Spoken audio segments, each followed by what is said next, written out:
Fala galera, tudo bem com vocês? No vídeo de hoje vamos dar continuidade ao nosso quadro Quem Foi? E neste vídeo vamos conversar sobre Alexander Graham Bell. Você sabe quem foi Graham Bell? Antes de dar início a esse nosso vídeo, não se esqueça de se inscrever no nosso canal, deixar o seu like, porque isso ajuda muito o nosso canal a crescer. Agora que você já deixou o seu like e já se inscreveu no nosso canal, bora pro vídeo. Então, Alexander Graham Bell foi um dos principais inventores do telefone. Ele fez um trabalho importante na comunicação para os surdos e detém mais de 18 patentes. Alexander foi um cientista e inventor escocês, mais conhecido por inventar o primeiro telefone funcional em 1876 e fundar a Bell Telephone Company em 1877. O sucesso de Bell veio por meio de seus experimentos com som e do interesse da sua família em ajudar os surdos com a comunicação. Bell trabalhou com Thomas Watson por telefone e também, graças ao seu intelecto bem avançado, ele conseguia trabalhar em várias outras invenções, incluindo máquinas voadoras e hidrofólios. Então agora, para explicar um pouco mais no detalhe sobre a vida de Bell, vamos conversar sobre o início de sua vida.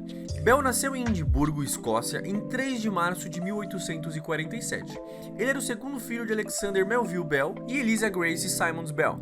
Ele foi batizado em homenagem ao seu avô paterno, e o nome do meio Graham foi adicionado quando ele tinha 10 anos. Ele tinha 2 irmãos, ambos morreram ainda jovem de tuberculose. Durante sua juventude, Bell foi fortemente influenciado por sua família e pelos arredores de onde ele vivia. A cidade natal de Bell, Edimburgo, na Escócia, era conhecida como Atenas do Norte, por sua rica cultura de artes e também de ciência. O seu avô e o seu pai eram especialistas em mecânica de voz e elocução.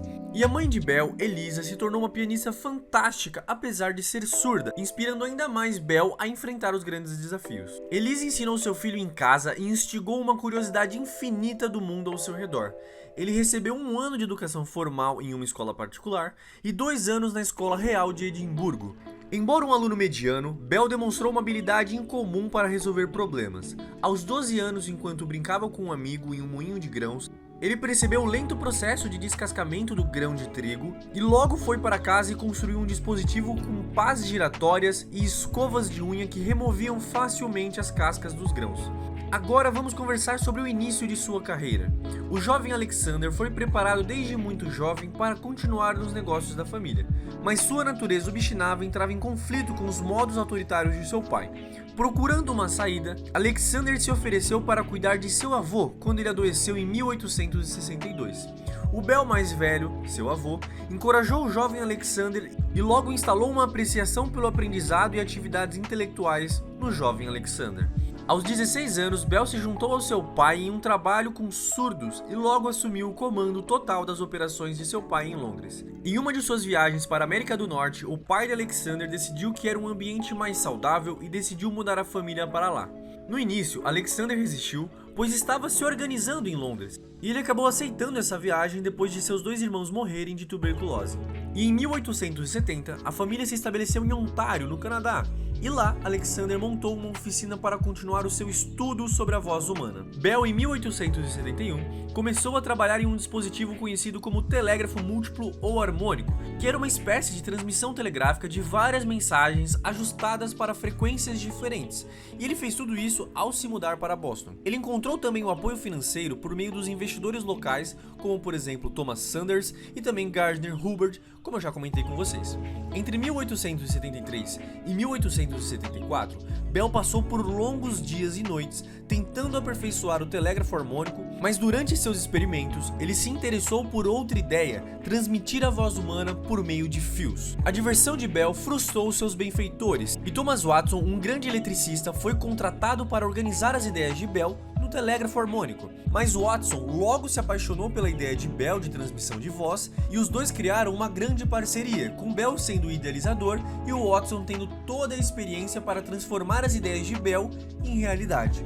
Durante 1874 e 1875, Bell e o Watson trabalharam no telégrafo harmônico e em um dispositivo de transmissão de voz. Embora inicialmente frustrados com o desvio, os investidores da empresa de Bell logo perceberam o valor da transmissão de voz e registraram a patente da ideia. Por enquanto, o conceito estava protegido, mas o dispositivo ainda precisava ser desenvolvido, e em 1876, Bell e Watson foram finalmente bem-sucedidos. Diz a lenda que Bell derrubou um recipiente com fluido transmissor e gritou: "Senhor Watson, vem aqui, eu quero ver você." A explicação mais provável era que Bell ouviu um barulho através do fio e chamou Watson. De qualquer maneira, Watson ouviu a voz de Bell através dos fios e, portanto, ele recebeu o primeiro telefonema. Com esse sucesso, a empresa de Bell começou a promover o telefone em uma série de demonstrações públicas. Na exposição do centenário em 1876, na Filadélfia, Bell demonstrou o telefone ao imperador do Brasil, Dom Pedro, que exclamou: "Meu Deus, ele fala!" Outras manifestações de empolgação acabaram acontecendo naquele dia.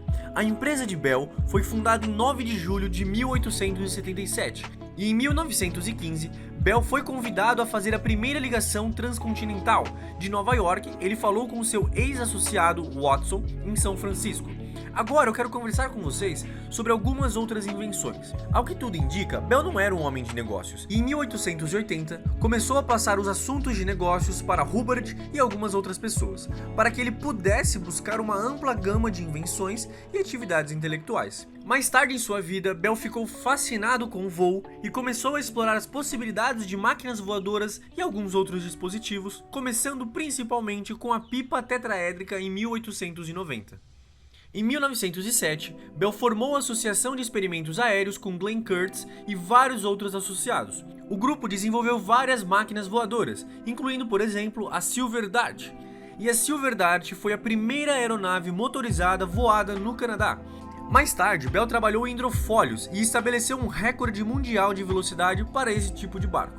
Após o seu casamento, em 1877, Alexander e Mabel, sua esposa, viajaram para a Europa fazendo uma demonstração do telefone. Após o seu retorno aos Estados Unidos, Bell foi convocado a Washington para defender a sua patente de telefone de ações judiciais. Outros alegaram que inventaram o telefone ou conceberam a ideia antes de Bell. Nos 18 anos seguintes, a Bell Company enfrentou mais de 550 contestações judiciais, incluindo várias que foram para a Suprema Corte, mas nenhuma foi bem sucedida. Mesmo durante as batalhas das patentes, a empresa cresceu. Entre 1877 e 1886, mais de 150 mil pessoas nos Estados Unidos já possuíam telefones. Melhorias foram feitas no dispositivo, incluindo, por exemplo, a adição de um microfone, que foi inventada por Thomas Edison, que acabou eliminando a necessidade de gritar ao telefone para ser ouvido. Ao longo de sua vida, Bell continuou o trabalho de sua família com os surdos, estabelecendo a Associação Americana para promover o ensino da fala para surdos em 1890. 8 anos depois, Bell assumiu a presidência de um pequeno e pouco conhecido grupo científico dos Estados Unidos, a National Geographic Society, e ajudou a transformar o seu jornal em uma das publicações mais queridas do mundo. Bell também é um dos fundadores da revista Science. Alexander Graham Bell morreu em 2 de agosto de 1922 em sua casa no Canadá. E para finalizar, vale comentar sobre um fato curioso, que pouco depois de sua morte, todo o sistema telefônico foi desligado por 1 minuto em homenagem ao seu criador. Eu espero que vocês tenham gostado e até o próximo vídeo.